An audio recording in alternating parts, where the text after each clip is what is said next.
resources CSU provides within academic enrichment and support.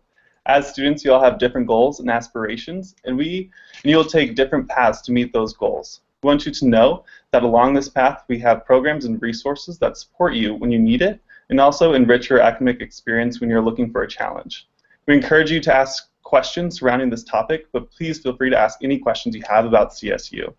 As a reminder, you can ask questions online at admissions.colostate.edu/RamChat, and there's a form to submit questions there, or you can submit through social with the hashtag RamChat. If we don't answer your question live tonight, we'll be sure to follow up with your answer via email within a few business days.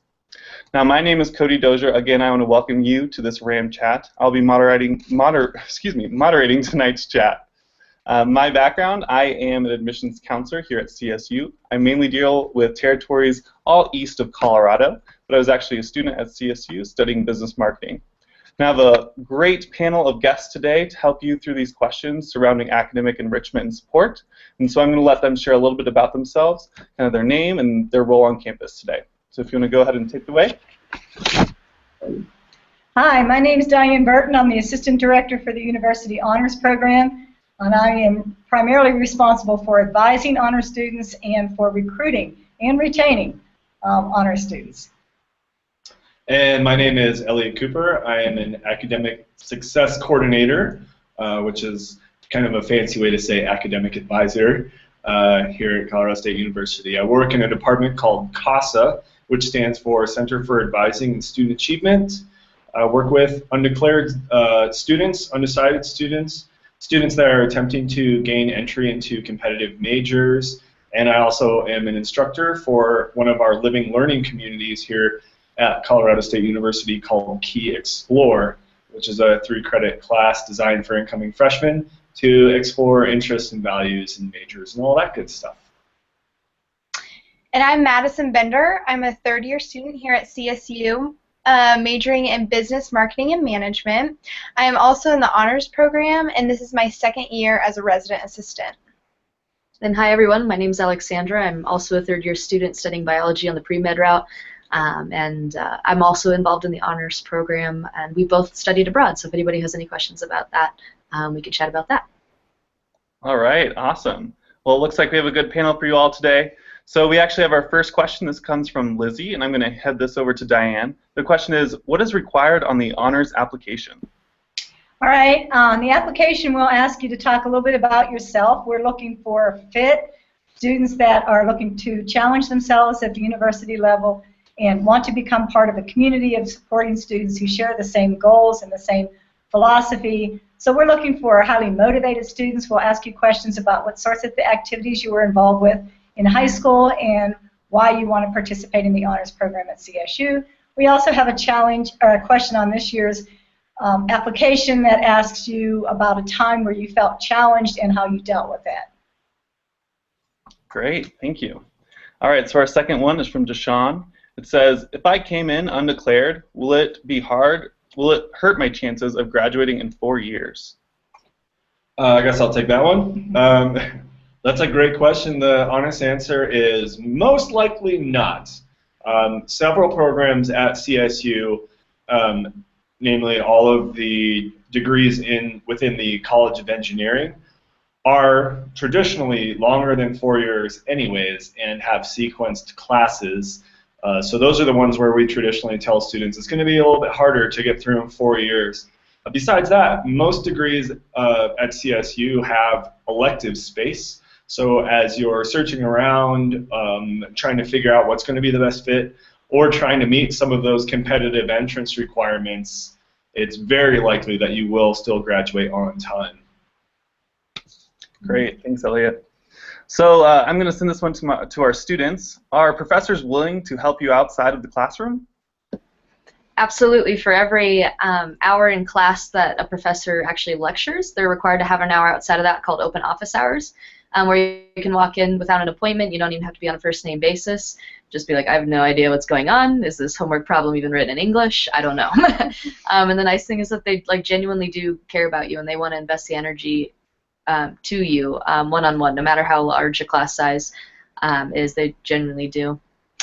Yeah, and going off that, I would definitely encourage you to take advantage of your teacher's office hours and really go in and get to know your professor, and so that they get to know you on a first name basis, because I know in my experience I've gone in to some professors' office hours, and you just really get to see how much they care about their students, and they're also willing to go through tests with you, and I've even gotten points back on tests if you go and talk to them, and so yeah, I would say definitely take advantage of those office hours because the professors are required to be there. Okay, great. Thanks so much. So our next question is another one about honors. What separates your honors program from similar programs at other universities? This comes from Joyce. Well, we have a structured program at CSU, but there's two ways to satisfy your requirements in the honors program. I think the idea that you can choose one of those two paths makes us fairly unique. We also have a very nice collection of seminars that will replace most of the general education requirements of the university. And so students can choose to take those seminars. There's lots of different topics. We had 22 sections of our freshman seminar this fall. You choose one of those 22 sections.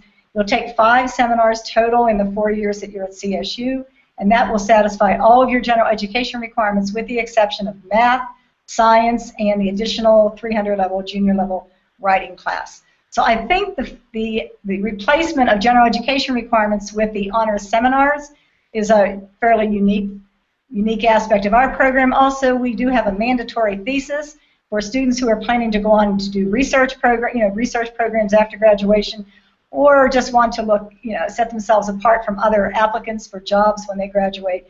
Completing the honors thesis is a really, really good opportunity to show that you took advantage of the opportunities that were available at an institution like CSU. Okay, thanks. Madison or Alessandra, do you want to talk a little bit about your experience? Yeah, I was just going to chime in on that and say I'm in the honors program, and I definitely think that those seminars are awesome. They've been some of my favorite classes that I've taken at CSU, and also honors students get to register for classes first. So anyone that can join the honors program, I would highly, highly recommend it.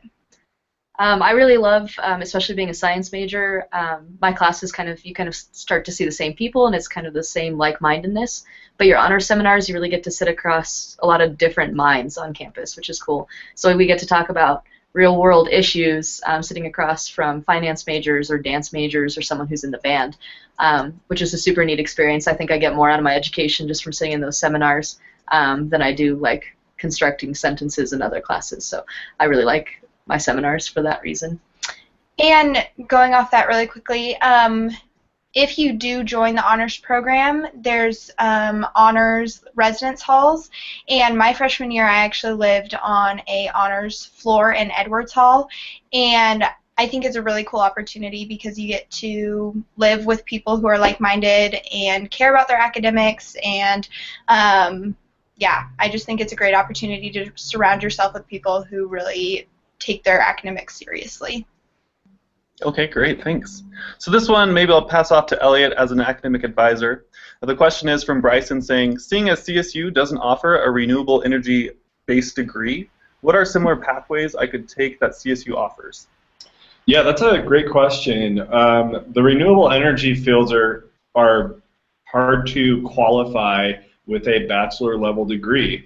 The vast majority of people that end up going into a renewable energy field have a civil engineering degree or with an environmental or earth-based focus, or have a mechanical engineering degree if they want to be more in the energy efficiency of motors phase. So CSU does have a couple, in fact, one of the best environmental engineering degrees in the United States. So it's a fantastic place to do that as well. We were talking about this a little bit earlier. There is a dual degree engineering program here through biomedical sciences, and so you take a whole bunch of classes that are specifically toned towards biomedical sciences, and can add a second degree in there with either mechanical engineering, civil engineering, chemical engineering, or chemical and biological engineering, or electrical. Yeah, and electrical. Right, thanks. And you can get some fantastic education out of there. A lot of our faculty is really well rooted in the world of sustainable energy. We have a thing at CSU called the Powerhouse. It used to be called the CSU Engines Lab, and we have everybody from high efficiency clean burning cook stoves to super turbos and everyone in between doing their experiments there. And the vast majority of our students, if they don't choose to do a cooperative project, which is going out to work with a company and essentially getting credit for it, will go through and work at the Powerhouse with some of our outstanding faculty. Yeah, so we've got great programs looking at efficiencies of fuels and especially biodiesel, all the way through to blue-green algae-based fuels and again those high-energy efficiency motors and other things like that. So we don't have it in the title of the degree, but we do have it. And if I could chime in, we have numerous opportunities for undergraduates to get involved in research energy research. And I think CSU is really at the forefront of institutions that bring undergraduates into the research laboratories and in solving real-life problems. So. I think the last piece to throw in there, I just popped back in the back of my head. We do also have the School for Global and Environmental Sustainability, or SOGIS, as it's called here. We have phenomenal, internationally renowned faculty that work on many, many, many different projects, and if anybody wanted more specific information, they could definitely get in touch with those folks as well. That's soges.colostate.edu. Awesome. It sounds like there's a lot of different ways that students can get that renewable energy in their major, in their degree. All right, thanks. So this next question, are there specific study abroad opportunities for honors students? I don't know if Diane, you want to talk about this? Well, we have an excellent international programs office that does arrange for study abroad, education abroad experiences for any undergraduates who would like to participate. But the honors program lately, more recently in the last year or so, has created some opportunities that are specifically for honors students. This summer we'll have at least 3 study abroad experiences. One group is going to Oxford, England. Another group is going to Italy, and then we have a third group that's doing the second year, and I think Alexander can speak to this, in Zambia. Yeah, so I went to the Zambia Health and Education 3-week volunteering abroad, technically, this last summer. And what ended up showing up on my transcript is an honors independent study credit. And it kind of varies year to year, so that might change by the time you all see it.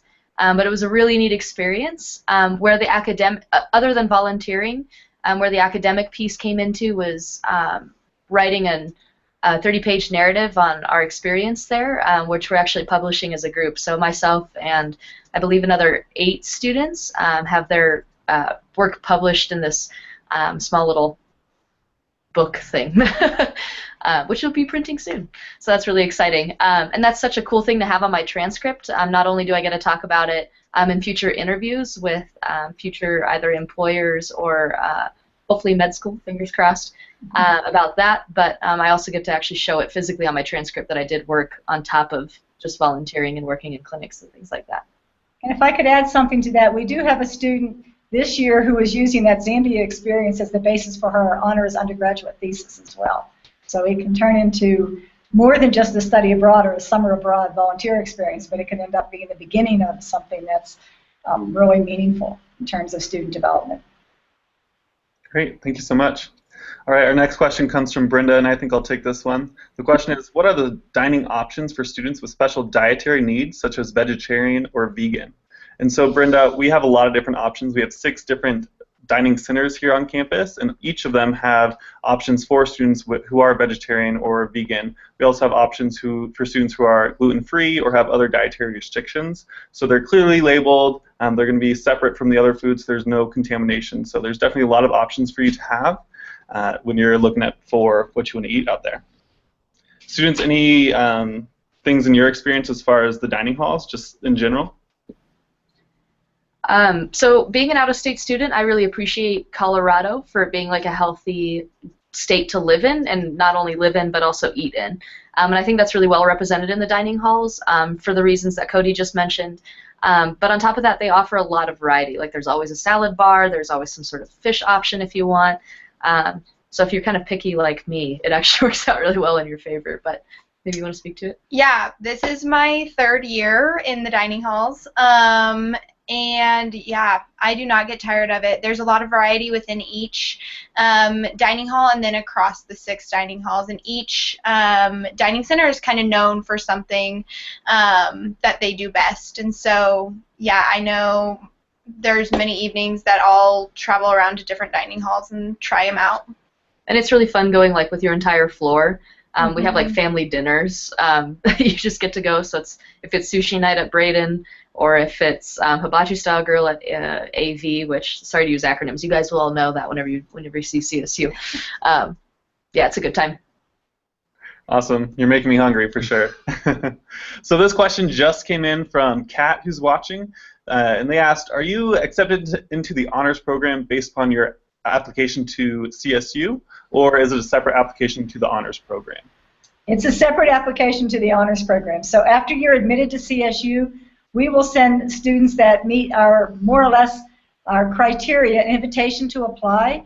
But anybody, whether they receive an invitation to apply or not, can find our application on our website. But yes, it is a separate application. And so please, because we're a fairly large program, but we're also, we fill up, get that application in as soon as you can. Last year, most of the students that didn't make it into the program applied, at our deadline or right next to our deadline. And by then, we were out of space. But the application's available right now on the www, or no www anymore, honors.colorado.state.edu. Awesome. And what is that deadline, Diane? Thank you. February 15th. Okay, perfect. Thanks so much. So this next question coming in from Allie, I think a lot of students may be having the same question. The question is, how do you decide if a major is a good fit for you? Am I taking that? Yeah. You'll never know. No, I'm just kidding. That is... Elliot tells you. I wish. I wish it was that easy. One thing that I tend to tell all of my students who are questioning what major they're in is to remember 2 things. One, when you're getting a degree, working at a bachelor's degree, you should be looking at gaining a well-rounded education. There's lots and lots of things going on, and in the long run, a degree is only going to be 1 line on your resume. So having relevant work and volunteer and internship experience is really important to your future experience.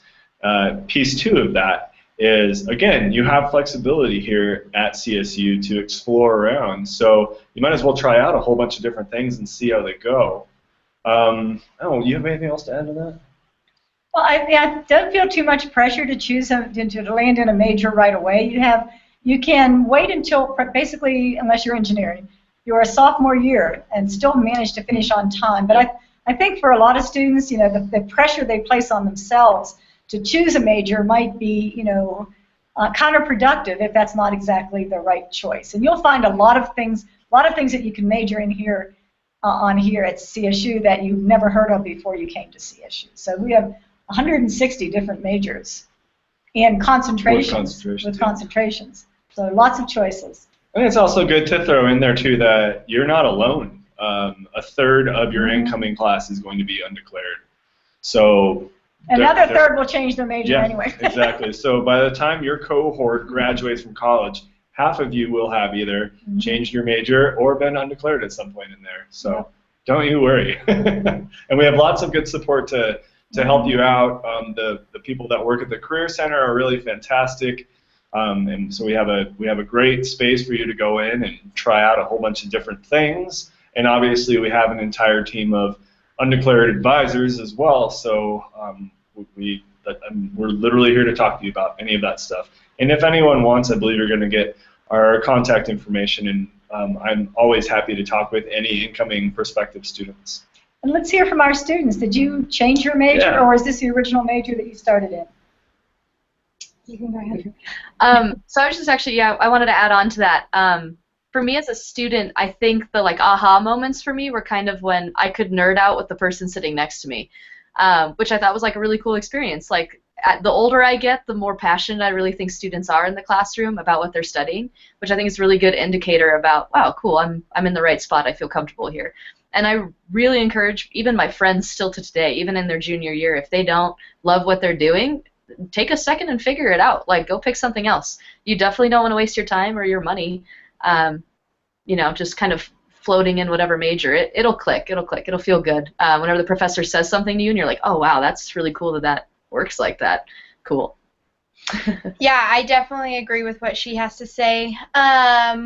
I think about 30 students on my floor are undeclared majors, and I have just been able to kind of watch them try and figure it out this semester. And I do think, kind of going off of what Elliot said, there is you feel a lot of pressure to be like, I need to figure this out right away, but in reality, you do have a lot of time. And I know, like, I'm a business major, and I came into the College of Business, and there's 6 concentrations within the College of Business, and I had no clue what concentration I wanted to do. But they were really good about having every student take this Introduction to Business class, and they walked us through each concentration, and that kind of helped me figure out, okay, like, this is a direction I want to go in, and this is a direction I don't want to go in. And so, yeah, if you feel overwhelmed by that, know that there's people here that want to help you and want to help you figure out what you want to do.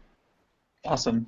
And Allie, just in my own experience, I was an undeclared student when I came to CSU a couple years ago, and I was a part of Key Explore, which is a residential learning community that students get to live together that are all undeclared, and they figure it all out together. So there's a lot of help and support, like we've all mentioned here.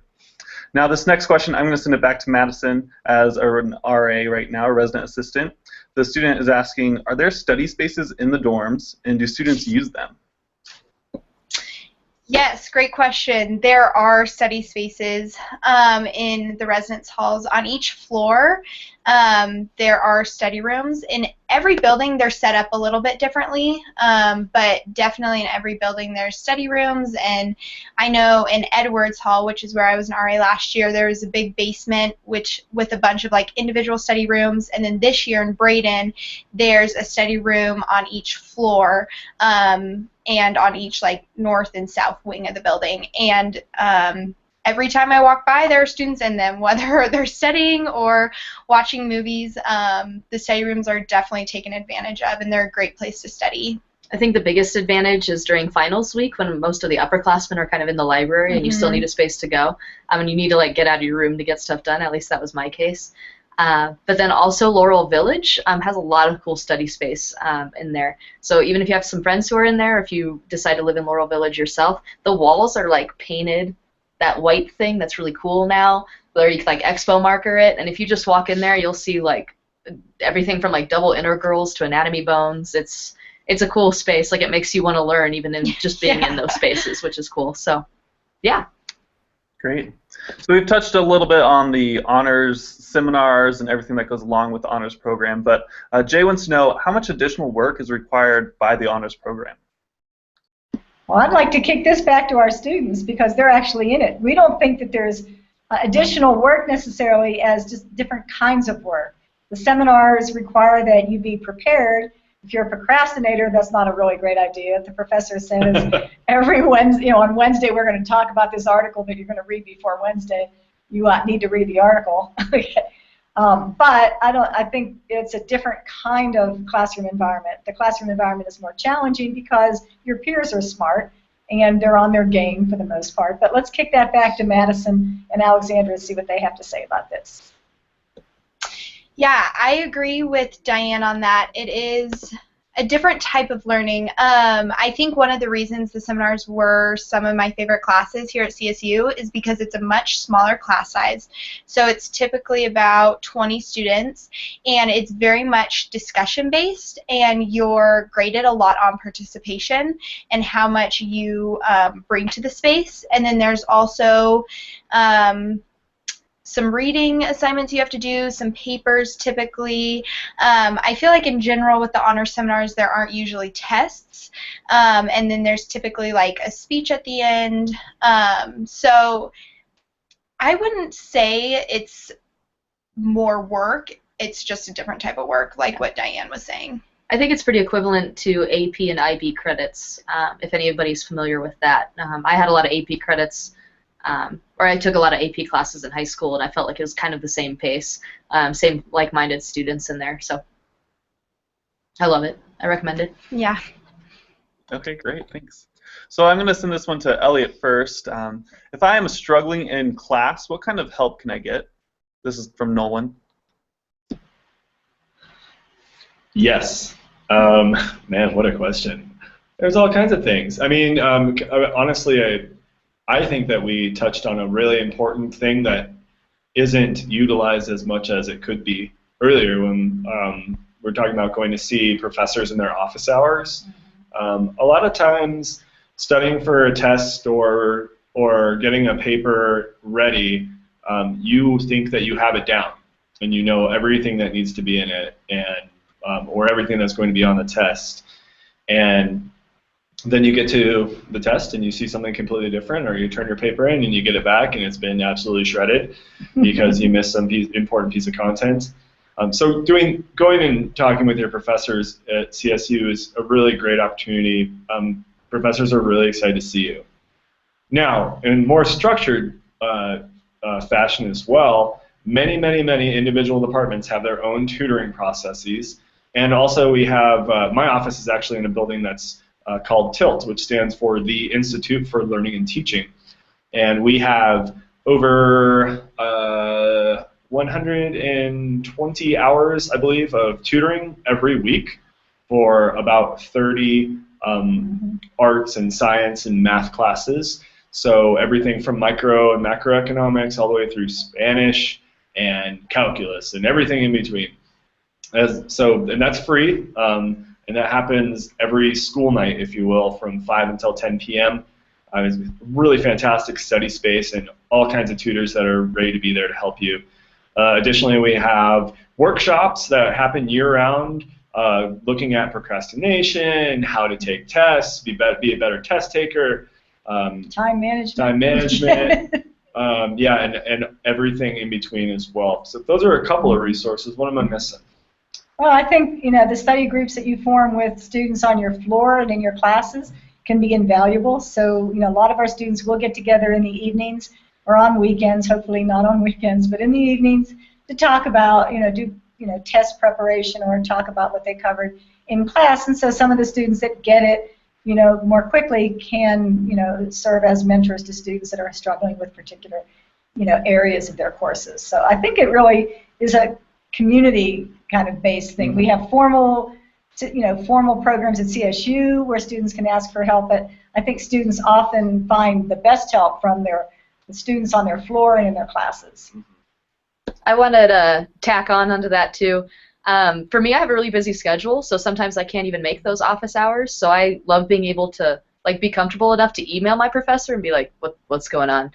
Or even if I just send them like a couple paragraphs of a paper, for example, and I have them read it through, and I'm like, do I have this? Like, is this right? And they usually respond within a day, if not less than a day, which is super helpful.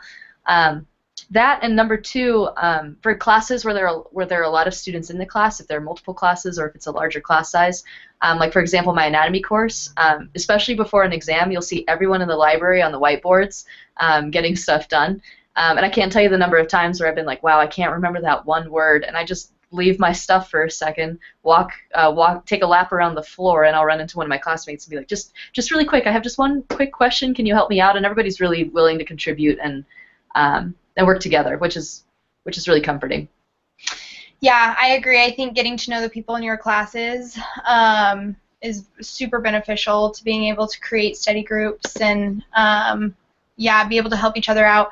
But I do think like CSU Definitely the people here want you to succeed and have set you up with resources to succeed, but you just have to take the initiative to take advantage of those all those resources. So those workshops and Tilt, and if you're in Key, you have like Key advisors that will get your grades and can check up on you, and yeah, there's just so many resources. It just takes you to take the initiative to take advantage of them.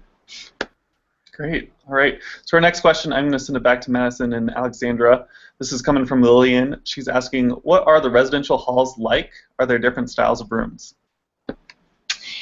Yeah. So how many residence halls do we have on campus? Oh, God. There are I think 14? 14. That right? definitely 14, sounds 15? familiar. There's Yeah. about 14 on campus, and they are set up pretty differently. So there's some residence halls that have co-ed floors with suite-style bathrooms. So that's going to be you're going to have suite mates, so the room right next door to you that you're going to share a bathroom with. And yeah, those halls will have men and women on them. And then there's some halls that are just all female or all male, and they have community-style bathrooms. Those are my favorite. Seriously, though, community style is the best.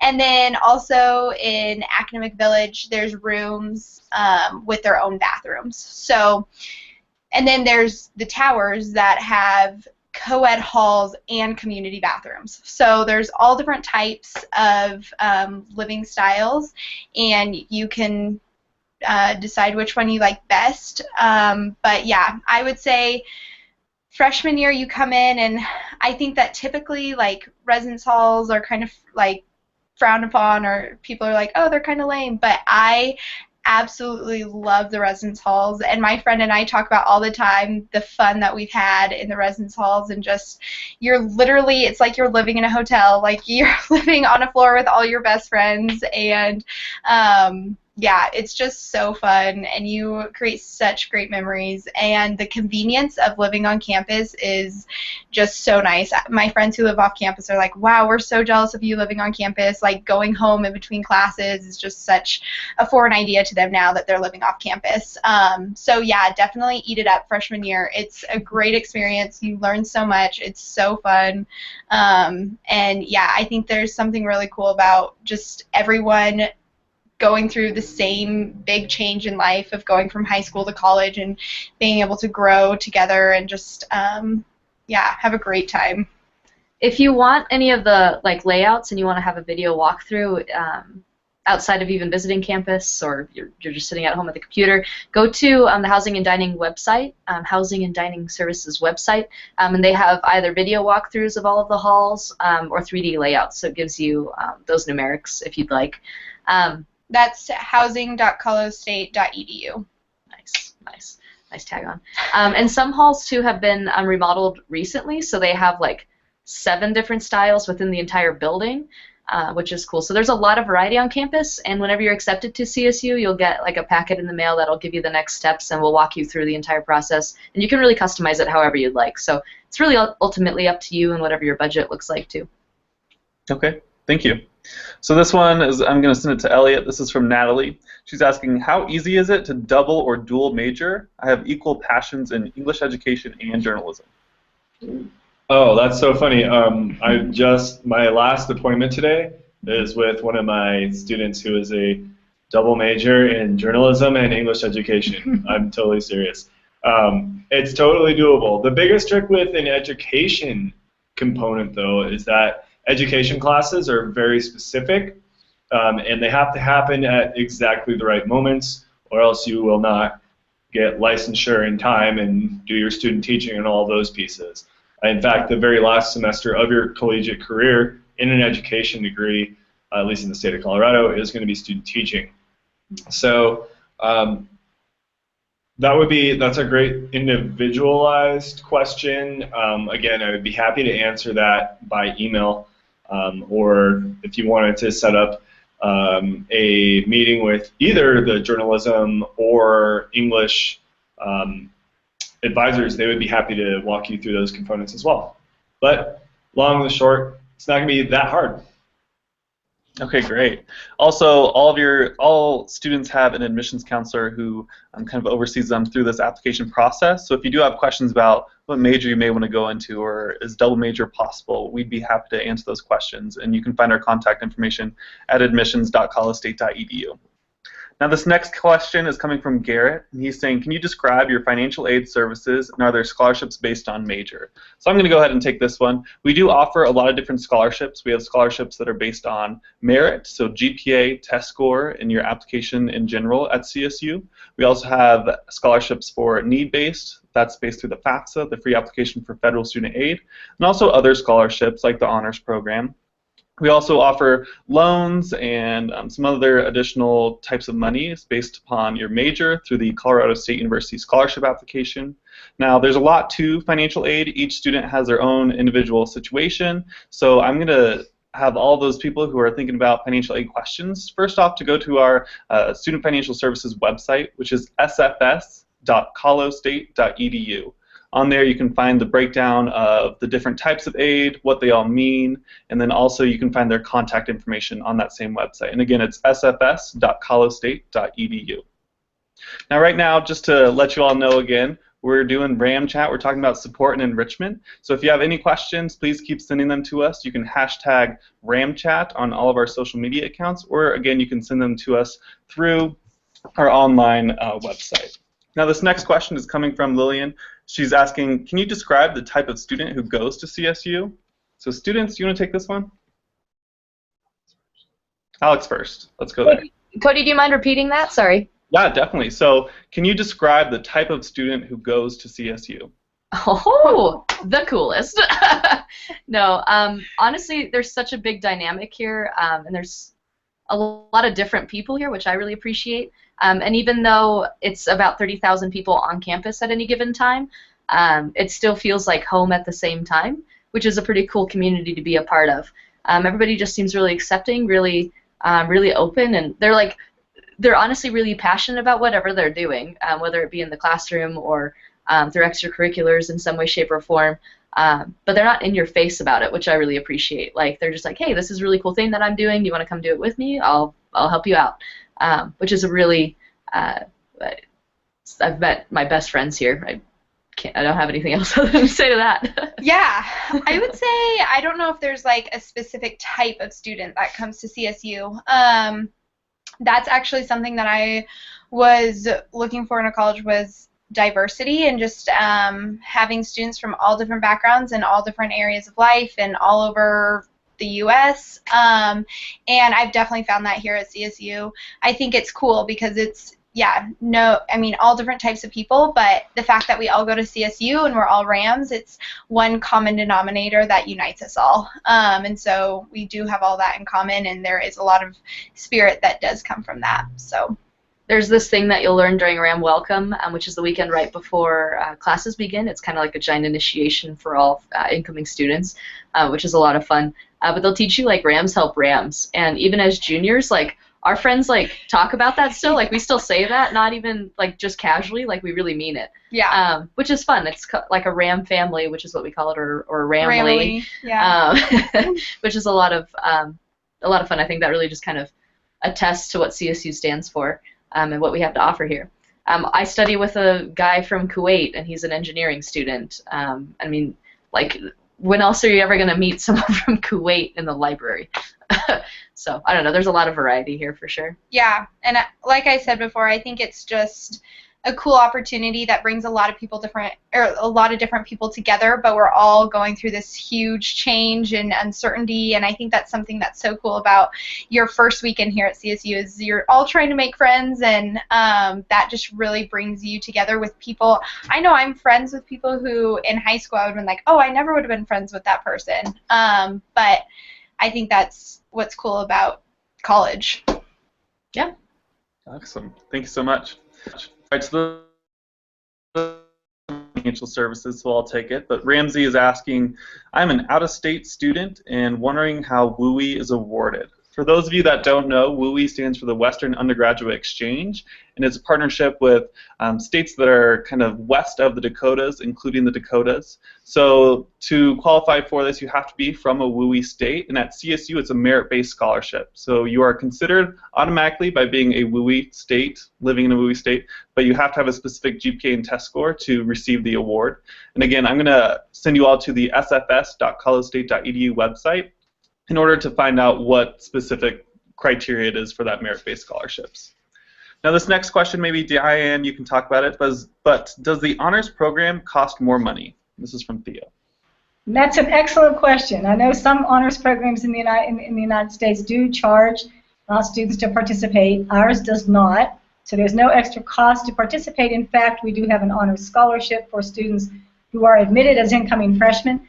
That would be in addition to any other scholarships that you might receive from CSU, any other financial aid. That's $1,000 a year, and that will be automatically renewed as long as you meet the eligibility renewal criteria, which are a 3.0 cumulative GPA at the end of every academic year. So that scholarship would be $4,000, $1,000 a year in addition to any other scholarships, but there's no charge to participate in the honors program. Thank you. Going off that real quick. I just wanted to chime in there. I'm studying abroad next semester, and my honors scholarship is actually going to go towards that as well. So yeah, that's a cool opportunity. In Madison, we do have honors awards. All right, so our next question, we're going to send it to Alexandra as a student who's interested in going to med school in the future. The question is from Natalie asking, can CSU prepare me for med school if you don't have a medical school on campus?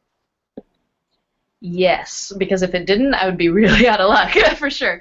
No, that was definitely my biggest concern whenever I was touring CSU. And after meeting with a pre-med advisor, too, I knew that I was set. I know it's really scary making that kind of decision, but ultimately it really doesn't matter where you go for your undergraduate degree, and it doesn't matter what you major in, which scares everyone. And I think CSU, and especially the reason why I picked CSU is because, kind of like Madison had mentioned earlier, there are a lot of open doors for you, but like more doors than other places, in my opinion, so I had a lot of opportunities to walk through them, which is nice. Of course, academically, everything is sound. They have all the courses needed to apply for medical school and to take the MCATs and be successful. If you like numbers, from the seniors who apply for medical school, 65% of them get accepted into medical school. That was the last statistic I saw. The national average is about 45%, so we're doing something right, so that's pretty nice. But I think the main reason is not only academically, I think it's because of all the opportunities we have on campus. Like the Zambia program abroad that I went to, where I had it was faculty-led, so there was an English professor who actually took the entire group. I mean, I was able to deliver a baby in Southern Africa. Like, when else can you do that? So that's pretty neat. And the things that the Pre-Medica Club does on campus as well. There are a lot of service hours and a lot of community service, and just getting to know like what upperclassmen are also doing and what they have done in order to also be successful, because it's such a community-based area. So everybody's willing to share and let you know what they're doing. And of course, the pre-med advisor is always there to help. I can't tell you the number of times I email him just random questions like, do I have to take a physiology lab? Do I not have to take that? And he responds within 8 hours, which is really helpful. So there's a lot of resources and a lot of good people here to help walk you through the process. Great, thank you. Yeah, go for it, Elliot. Just as an echo of what Alexander was just saying, we do have a staff of pre-health, pre-med, pre-vet advisors that actually through CASA, through the department that I work in, and any student's welcome to go in and talk with them at any stage, and I know that they also see prospective students as well. And I know that they would want me to say that they believe that it's an advantage to some extent that we don't have a specific pre-med degree, because you can take so many different paths to med school, which honestly, kind of like what Alexander was saying, with extra opportunities and such as the education abroad experiences that she was talking about, you actually make your resume look better as you go through and get ready to start applying for medical schools. Awesome, great, thanks. This one, Elliot, is going to go back to you. The question is from Sarah asking, is there a separate application to join the KEY program?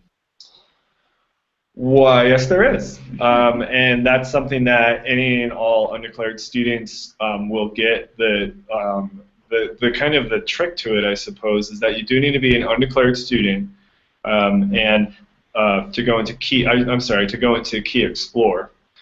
There are, however, KEY Service, KEY Academic, KEY Health Professions.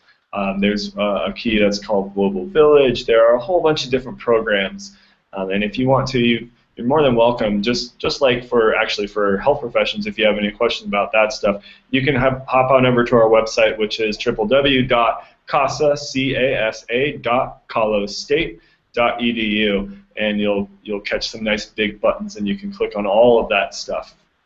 But I think Cody, you can probably echo this. It's a pretty easy application, right? Yeah, definitely. The essay is more to tell everybody a little bit more about yourself, in my opinion. And I filled out that essay when I was a first-year student, or going to be a first-year student, and it was not too difficult, but it definitely helps to get to know the students a little bit more. So this next question is from Maritza. She's asking, what support is out there if you are living off campus? I'm going to go ahead and say that we have a lot of support for those students. We have our off-campus life office that will set up different fairs out there for finding different apartment complexes. They have a nice online system too to see kind of all the apartment listings as well. We also have student legal services that will help you kind of fill out your lease if you have any questions about that. So as far as living, there's a lot of support with that off-campus house or off-campus living office, but they also have a lot of services just to connect people from off-campus on campus. That goes again to some of the involvements that you have the opportunities to be a part of. Just because you're living off campus doesn't mean you're not connected to the community here on campus, because you can get involved with a lot of different interest areas, whether that be government or band or a pre-health club. There's a lot of ways to kind of stay involved on campus while you're living off of campus. So our next question comes from Miles. It says, how early can students get involved in research on your campus? How can I find research I'm interested in? I can go ahead and take that one. Awesome. Thanks, Alexandra. So we have one main there's two kind of ways to do it. We have one main office called ORA, Office of Undergraduate Research, and it's housed in one of the buildings on the Oval. So come visit so you can see the Oval. And it's all run through Mo and a couple other individuals who they give you this like basic training. I can't remember what the certification is called, but they'll go through with you what undergraduate research looks like at whatever stage of the process you're in, and they'll also have you fill out an application and kind of try to filter you in whatever levels of, or whatever area of interest you have. So that's one option. Aura also houses HERS, which is Honors Undergraduate Research Scholars. And this is all open only for honors students, and I really encourage anybody who is an honors student who's interested in undergraduate research to do it as soon as they know that they're an honors student. And they'll filter you. You kind of get a little bit more of a priority. For example, I had one friend, she is interested in animals, and she's actually working in a crab lab with the president of the honors program, Dr. Michaels. So I get to hear all of the fun stories about her breaking legs and feeding them and other nice things. The crabs, it's just not my forte. So, but it's really interesting. And then kind of the second approach is a little bit more informal. Whenever a professor introduces themselves to the class, they'll usually say what he or she is involved in research-wise and what they're doing. Now they won't say if we have open positions or not, but if you're really interested in what they say, go up and talk to them. Just have that one-on-one conversation. Be like, look, this is what I'm really interested in. This is my experience or lack thereof, and I'm really passionate about what you're passionate in, and they love to see that. And either they'll try to make room for you, or a senior has already graduated, or a junior has already graduated, or somebody's leaving. It's kind of an ongoing, like, I don't know, circulation of people. It's just always circulating. And a lot of positions are paid too, which is just an added bonus. Yeah. I don't know if Diane wants to add to the honors undergraduate research. Yeah, so a lot of our students do get involved in undergraduate research as early as the first semester of their freshman year, and ideally that research will turn out to be the basis of their senior level honors thesis.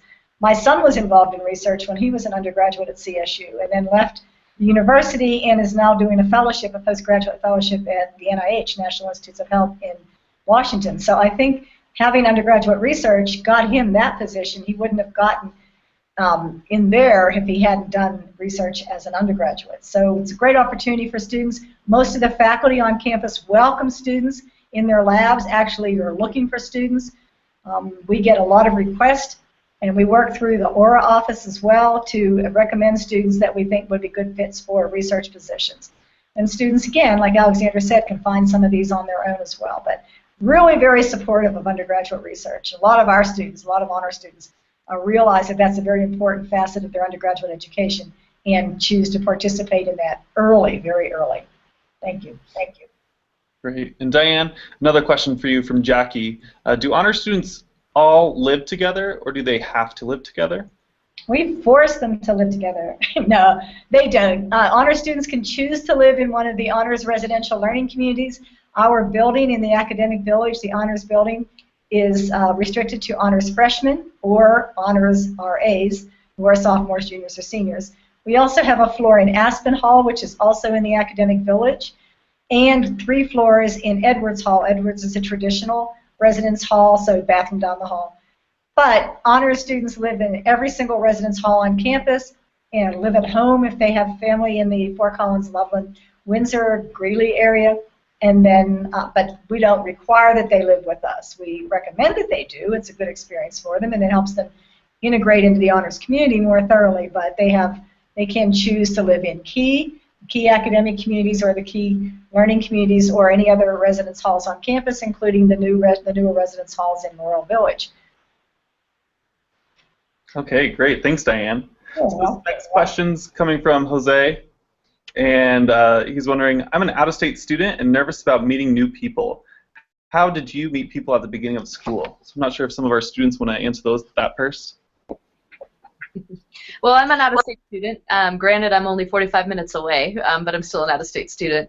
I actually lived with my best friend from high school in the hall, which was nice. It was comforting. But I loved meeting everyone on the hall. The best piece of advice I have for all first-year students is to leave your door open whenever you're in the room, if you're just studying or just hanging out or just watching TV, and it'll let people in the hall just flow in and out. And I know Madison kind of said it's like living in a hotel, but it kind of turns from like living in a hotel to cheaper by the dozen by the end of like the first month. And people will just flow in and out, and you'll really get to know them first. That's typically how it goes. Then you start to get to know people within your building, within your classes, and it just kind of grows from there. Yeah, and going off that, I think it's important to keep in mind that a lot of the students coming to CSU their first year are in the same boat as you. They want to meet people and make friends. And so that's, like I mentioned earlier, something that's so cool about that first weekend is everyone's just trying to make friends, and you just like go join a random volleyball game with people you don't know, and then you meet people that way. And so it's just really cool. And your hall is a great opportunity to meet people. And then my biggest piece of advice for incoming students is join a club or organization on campus. CSU is a big campus with like she mentioned earlier, 30,000 students, and so that can be overwhelming, but I think I know it was really good for me to join an on-campus club, and that kind of brought my community much smaller, and so yeah, now it feels like home. We have 500 plus clubs on campus, everything from Quidditch to a cappella groups to service organizations to pre-dentistry to poetry slams to the biology club, to zoology club. Like, yeah, there's virtually anything for anyone. Yeah. And if you want to start your own too, all you need is like 2 other people and a staff signature. So you can start your own too. Yeah. So it's a great way to meet people and get involved on campus and kind of make the campus seem a little bit smaller with a great community of people. Okay, thanks so much. And Madison, you were starting to mention this a little bit, but RAM orientation will probably be the first support program that students interact with on campus here at CSU. And RAM orientation is that first weekend that students come to CSU. It's the Thursday before classes start, and that's when you just meet other future RAMs or current RAMs now, and you meet each other. You find out a little bit more about history and traditions, and they really welcome you to our community. So it's a great way to kind of kick off your freshman year. Now this next question is coming from Owen, and he's asking, can accommodations be made in classes if I have a learning plan? And Elliot, I'm not sure if you can talk about a little bit of resources for disabled students or some accommodations that have been made here at CSU? Yeah, absolutely. The easy answer is yes, absolutely. So we have an office here, RDS we call it, that will work with you on exactly what accommodations you need. And you can use your existing plan that you have now, or as you get older and things start to change, they'll work with you to change those accommodations as well. But we have separate testing facilities, and we have adaptive technology that people use in classes, and everything in between. So the answer is absolutely yes. Okay, thanks, Elliot. And so Diane, this one's going to be for you. What if I'm not accepted directly into the honors program right away? Is there a way to apply once I am on campus? This is from Allison. Yes. If we don't admit you as an incoming freshman, you can apply after a semester or two, assuming that you have a 3.5 CSU cumulative GPA and are in a major that has a discipline honors scholars program as well. That would mean honors requirements in your major. So students who choose that option or who are admitted after the freshman year generally will not take as many of those seminars and instead will focus more on courses in their actual major. So we replace some of those seminars with additional coursework in the major. But yes, that's an opportunity for students to enter the program once they've been at CSU and get their feet, a little bit into the education system and decide that they want to give themselves a little more challenge than they maybe had originally decided to do. So we have a lot of students that come in as Track 2 students, Discipline Honors Scholar students, in their, the end of their freshman year or in their sophomore year. And they're some of our very good students. Okay, great. Elliot, this one's going to be for you. What is the best piece of advice you would give somebody coming in undeclared? From Monica. What's the best piece of advice you would give, Cody? That's a good question. So the best piece of advice I'd give is just to be open to possibilities and to don't be afraid to reach out to the support programs that we've been talking about tonight. I think talking to my resident assistant, like Madison is a great place to kind of see what other upperclassmen are doing on campus. So I think that's probably what I'd say. Anything else, Elliot? Yeah, I mean that's great. And the one thing that I would add to that is the best piece of advice that I can give at any time is relax. You don't have to know what you're doing yet. It's okay. In fact, you might not necessarily know what you're doing in 10 years. So take your time, explore around, take some classes that you think are going to be fun. And remember, you're going to take 4, maybe 5-ish years to really study something specific. So make sure that you really decide on where that passion is, what's going to really be driving your education. And I think keeping an open mind about what's out there is probably the best thing you can do. Great, thank you. So we're going to be wrapping up this RamChat for tonight, but we have one final question, and I'd love it if all of you can address it. So just wanting to know, what is it about CSU that has kept you here? There's a lot of things that kind of attract students to our campus, being the campus itself, beautiful outdoor area. Come visit if you haven't. But what is there out there that has kept you to CSU and connected here? Diane, do you want to start this one? Well, this is my 9th university, either as a student, a faculty member, or an employee. And I have to say, and I've been involved with some really, pretty prestigious universities in the United States, Carnegie Mellon, William & Mary, where I finished my graduate coursework. But CSU has the best students, by far, I think, of any school that I've ever seen. Students are friendly, they take care of each other, there's a real community. And I think the faculty and the staff provide really, really good education, good support services for their students, and really care about their students to be being successful. So to me, I think that you're not just a number. You really do get a lot of personal attention. In spite of the fact that the university is fairly large, you have opportunities because of our size. But you also get that personal attention that you really don't expect to find at an institution the size of CSU. I've been really impressed here. Yeah, that's a really nice way to say all that. So I keep coming back. I got my bachelor's degree here, and then headed off and lived overseas for a while, and then came back and got my master's degree here, and then headed off and lived overseas for a while. And now I came back, and I'm working here, and I'm just happy as can be. Fort Collins is a really fantastic town.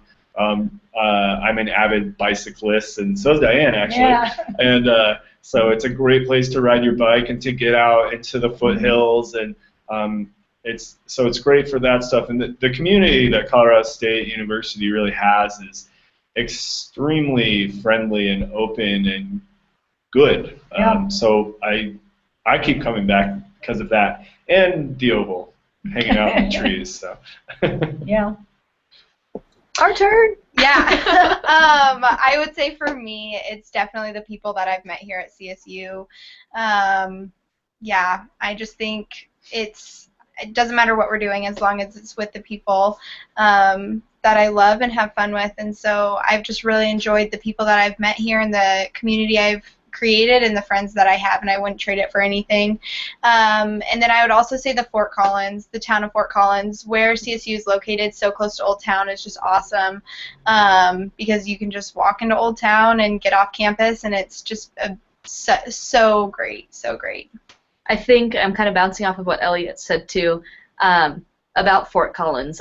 A lot of people who are in Fort Collins graduated from CSU. I mean, they're still in their like 80s or 90s, and they still go to football games, and they love it. And I think that's like the biggest attribute to like what we have here. If that doesn't convince you enough, then I don't know what will.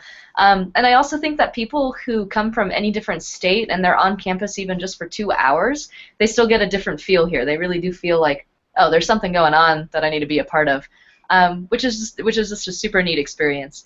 I personally have like a thing for people holding the door open for me, and I found like in certain states that people don't always hold the door open for you, but everywhere in Fort Collins people hold the door open for you, and we're a dog-friendly community, which is just like, that's also nice. Like, everybody loves dogs. Well, okay, a lot of people like dogs, but honestly it's just the people here. Like, you'll meet really great people here in one way, shape, or another, or in one form or another, and I just don't think you can get that anywhere else.